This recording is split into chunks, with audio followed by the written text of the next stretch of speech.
There's a lot of talk around Matthew 18 and the biblical process of reconciliation and dispute resolution, right? So let's dive into that a little bit today. Let's talk a little bit about how that is supposed to play out as according to Matthew 18, and then also how that plays out in practicality. And then thirdly, how does that play out within the organization of the Academy of Arts? Hi, my name is Peter Hainsworth. I was an Academy of Arts student and staff member, student from 2005 to 2007, staff member from 2007 to 2010. This is some of my story. This is some of the principles and concepts that I've learned along the way that have helped form my understanding. And these are things that I'm still learning today. So some of these things are brand new to me. Some of them are just interesting concepts that I've learned along the way. So let's jump into this and talk about Matthew 18. What does Matthew 18 say? Matthew 18 says, if you have something against a brother, go to them, talk to them, have a conversation. If you are able to see eye to eye, then great. You've gained a brother back and you've restored fellowship. If they don't listen to you, the Bible then says, go and bring somebody else with you, a witness, right? So that you can have a conversation in front of somebody else. Sometimes that's necessary for an individual to see that they may be wrong or that they may have wronged you, right? The idea is not to bully somebody into something, but to give a different perspective, another outside view of the situation. And then the Bible goes on to say that if that still doesn't work, then the next thing to do is to take it before, and this is where translations differ. Large, big picture says take it before the church, right? So the concept is you have varying degrees of discussion with an individual regarding a hurt or a pain point or a concern that you have with their well-being or with your well-being, right, in regards to that person. So in practicality, the way this is intended to work is similar to exactly the way I just said it. I know that was a paraphrase of the scripture and that I did that on purpose. Please hit me up if you want to know why I did that. But it's not something I'm going to put on here right now. It's not really as important as the message behind it.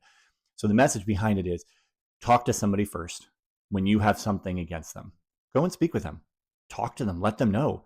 See if you can work it out. See if you can see eye to eye. The idea is always reconciliation, never beat down. Second, if they don't listen to just you, and this goes beyond the point where you can have a conversation with them, you're concerned for your well-being or their well-being, then in that situation, you go and say, hey, I'm going to bring somebody else in that's from the outside that maybe is not in the same situation as the two of us and maybe has a fresh perspective. This can be really anybody who is aligned with you guys believe is right in that situation, right? So obviously that person should not go into it knowing nothing. They should have at least an idea of what's happening and what's going on and things like that. If that individual who you are speaking to still doesn't listen, then we go to that third step. And this is where practicality becomes, I think, a little more difficult based on some of the interpretations that we've all grown up knowing, right? Traditionally, the word there is congregation, which in all of our minds, we go to our local assembly, right? In situations where both of you are in that local assembly of believers, that works, 100% works. No problem there. That's the intent, right? The Greek word there is ekklesia, which can mean a bunch of different things.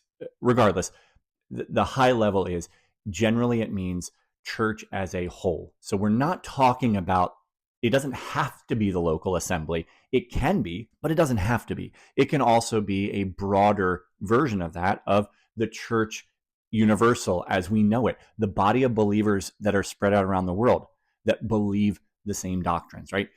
It can mean that. It can also mean a group of believers that are convened for a specific purpose of passing judgment or making a decision or listening to arbitration, right? So there's multiple facets to what this could mean. But in practicality, the beauty of that is it can mean what we needed at that moment for the situation, right? It doesn't mean we can make up our own rules. Don't get me wrong on that.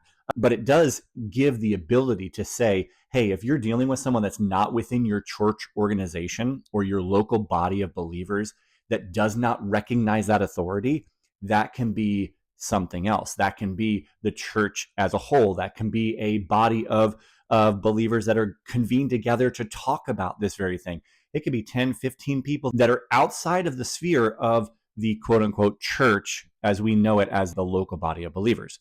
So in practicality, this is how that was intended to work. It was intended to give people a step-by-step process that they could follow for reconciliation. Again, this is all intended for reconciliation, not to beat someone down, not to destroy their soul, not to destroy their spirit, but to restore them back to fellowship with you or with the group, right? So that's how it's intended to be used. Now let's take what we know about this organization and see how, first of all, how they use it, and then secondly, how that can be used to gain their attention and to show to them what we believe that they're doing that's wrong, right? So first off, how is it used in the organization? It's very often touted as the method of reconciliation or dispute resolution within the organization. However, it's flipped around. And this is personal experience. My wife was involved in a situation where instead of having folks come to her that had issues with her, she was told outright, you need to go and find people that have problems with you and apologize to them. That's not in the Bible. That is the exact opposite of what the Bible is saying.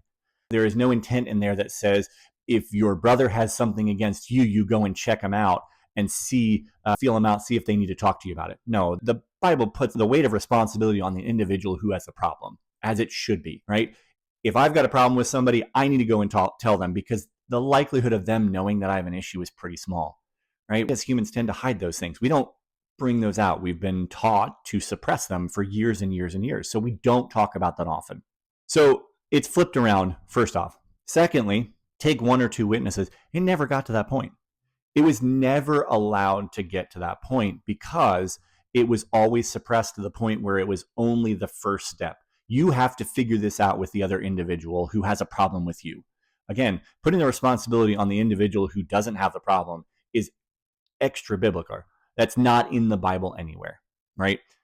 If you know your brother has something against you, if you know someone has something against you, it's up to you. You can talk about it, or you can let them come to you like the Bible talks about, right? It depends on the situation too. Third step, right? This is the fun part. Who is the local body in that organization? Well, it's them, right? It's the leadership team. The leadership team has the problem with something going on, let's say, and they talk to you. You don't listen because you don't feel that it's right. They bring somebody else in, another member of the leadership team. Abuse of power there, I believe.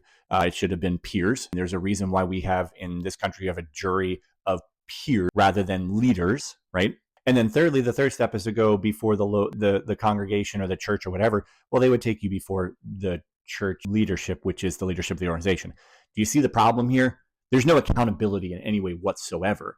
From stage 1 to stage 3, there is no accountability. And then stage 4 is let them be, like the scripture says, like a tax collector or a Gentile. It basically means just get rid of them. They're not going to come back to Christ. They're not going to come back to you. There's no need for reconciliation at that point. You've done your due diligence. You've done the work, right?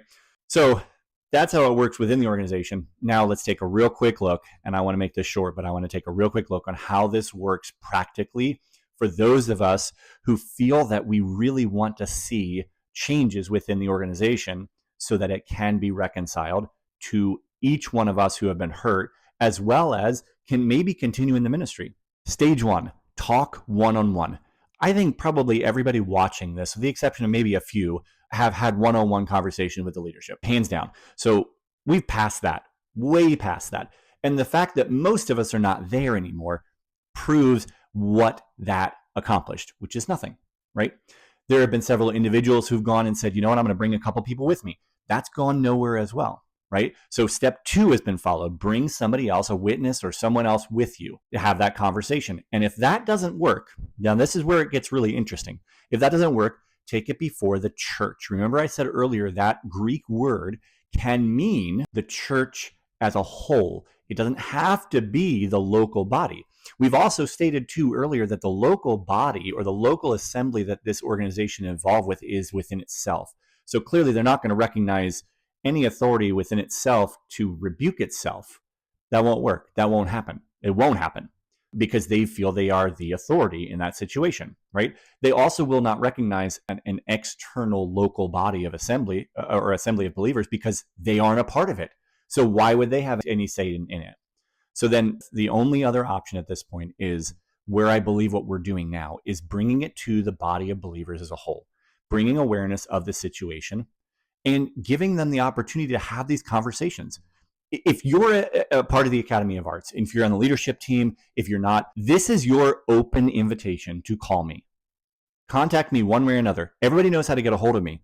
I am happy to have these conversations and show where the hurt has happened and where we feel this is wrong.